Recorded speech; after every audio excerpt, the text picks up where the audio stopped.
Thank you. Good to see you all, and good to be back in Chicago. I came here about a little over a year ago when I visited the south side of Chicago. I see several friends from that we made are with us today, and they weren't supporting Republicans or Trump back then, but many of them are right now, and I'll tell you why. When I visited here back then, a lot of people in this community, in this city alone, asked themselves, why are they converting places like South Shore High School into an encampment for illegal migrants at a cost of $7,000 per migrant per month, when we're sitting right here following the laws of law-abiding citizens of this country ourselves? And I think that is the backdrop for this debate around the immigration policy and future border policies of the United States. It was interesting to come back to Chicago in the middle of this convention, and I'm glad, actually, and grateful that Democrats appear to now agree with Donald Trump's policy of building the wall. If only they cared as much about keeping illegals out of our country as they do keeping their own left-wing protesters out of their own convention, our border crisis would actually be behind us. It's been an interesting convention this week. They adopted a 92-page policy platform that began, the very first thing in there, actually, just by show of hands, anybody read that document? A couple of you. You know what the first item in that was? Land acknowledgments. You did read it. Thank you. Well, we share that in common. So the opening page of the 92-page document that consists of the democratic policy of the future of this country began with a land acknowledgement, which tells you a lot about where their policy priorities are. I'd like to kick off today with a land acknowledgement of our own. Where are we right now? We're in the city of Chicago, in the United States of America, supposedly that shining city on the hill. Where in this city, these are not my facts, these are based on public information of just reported crimes. This is a city with one murder every 14 hours, one rape every 4 hours, one shooting every 3 hours, and one stolen vehicle every 18 minutes. For those of you who drove, I hope you locked your cars. It is a city ravaged and devastated by the effects of not only rampant crime, but rampant crime worsened by the effects of illegal mass migration to this country. And it's against that backdrop that I'd like to deliver a message to Kamala Harris ahead of her speech tonight. From one kid of legal immigrants to this country to another, my message to her is, shame on you. Shame on you as somebody who should know better, as a kid of legal immigrants who came the right way, as countless others wait to do in this country, to say that you're supporting illegal mass migration into this country. That's wrong and devastating everything the United States of America was founded on, including the rule of law. Shame on Kamala Harris for being a vice president of the United States of America. I'll tell you what a true leader would do. A true leader would say that, you know what, I am responsible for the catastrophes at our southern border because I'm the vice president who you elected. Instead, she's too busy trying to give responsibility or claim that she was never given that responsibility in the first place. The fact of the matter, she was. Call it a border czar, call it what you want. She was the person in charge of the southern border policies. But even if she hadn't been put in charge of that, if you're the vice president of the United States of America, what level of leadership do you have to show to be able to say that you're going to pretend like you had no responsibility for the catastrophic effects of not only crime, but the catastrophic effects on the rule of law in this country? Shame on her for the several 100,000 migrant children who have been released in this country but are no longer accounted for. Recent reports coming out from the Department of Homeland Security Inspector General suggesting that number could be upwards of 30,000. Now they're revising it to suggest several 100,000 children. We're not talking about adults here, we're talking about kids who are now being sold potentially into child trafficking, child labor, and worse in this country. Shame on Kamala Harris for that. Shame on her for her failed leadership of the country, and shame on her for permitting the deaths of Americans at the hands of these illegal immigrants. Laken Riley, Rachel Marin, Kayla Hamilton, Brenda Altman.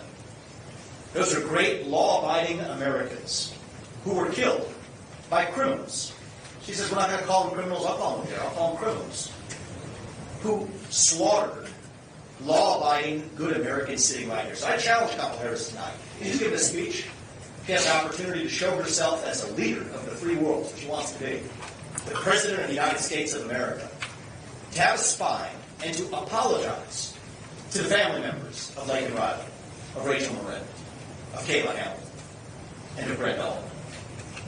look them in the eye through the camera and tell them you apologize for the failed policies, and even more importantly, tell the rest of us what policies you're actually going to adopt to make sure something like that never happens again in this country. And if she does that tonight, I'll disagree with her, I'm not going to vote for her, but I'll give her credit for doing that. But if she doesn't, it will tell you all you need to know about a president who is hiding from in the shadows from an actual policy debate about the future direction of the United States. That job falls on many of you who are here today. I say this with due respect to those of you in the media. For the last 3 years, many covered for Joe Biden's cognitive deficits in the same way that I worry the media is now covering for Kamala Harris's policy deficits. And Americans are left holding the bag both times over. Our voters on both sides, Democrats and Republicans, are robbed of the ability to make a thoughtful decision of who they're actually going to support without knowing what policies they actually stand for. Say what you will about Donald Trump. I'm not asking you to agree with every single policy he stood for. I'm here as a former Republican presidential candidate myself. The last time I came here to the south side of Chicago doing a campaign event, it was when I was running against Donald Trump. So I'll say this myself. Do I agree with 100% of his policy prescriptions? No American has to in order to vote for him. But I will tell you, he has at least given you clear policies. From a crypto asset framework to a digital asset policy vision to a southern border policy to commitments to make mass deportations of illegals who are in this country, tariff policies to our trading partners to hold them accountable, a clear vision for how to bring peace to Ukraine and to other parts of the world. You may not agree with his policies, but at least he's given you clear policy specifics of what he stands for as a former president and the leading contender to be the next president of the United States. We require the same of the person he's running against. And if we're not willing to ask her those questions of what she stands for and why, then ask yourself why it is that the media would ask those questions of Donald Trump without demanding the same of the person he's actually running against. My advice to voters against that backdrop is this. We may or may not get that from Kamala Harris in the 80 days ahead of us. But here's the assumption you can make as a voter. I think it's a fair assumption to make that the person who ran for U.S. President in 2020, who's now running for U.S. President again, that's Kamala Harris, stands for the same policies she adopted last time around. So if you're a voter at home, I understand that you may struggle to understand what does this candidate actually stand for. I see Oprah Winfrey. I see John Legend. I see Little John. Great. That doesn't still tell me what she stands for. Here's my best clue to you. Don't take my words, take her words for it. She stands for abolishing private health insurance. That means if you have a private health insurance plan that you like and that you're on, she favors taking that away from you and substituting a single-payer government-sponsored plan instead. She favors a tax on unrealized capital gains. That sounds like mumbo-jumbo to a lot of people. I'll explain to you what it means. It means that the government says what your property is worth, and you owe the tax whether or not you have the cash to pay it. If you're a farmer, if you're a small business owner, somebody who owns a house in an expensive city like Chicago, that means you have to pay taxes with cash you don't have. That's what it means to be an unrealized gain.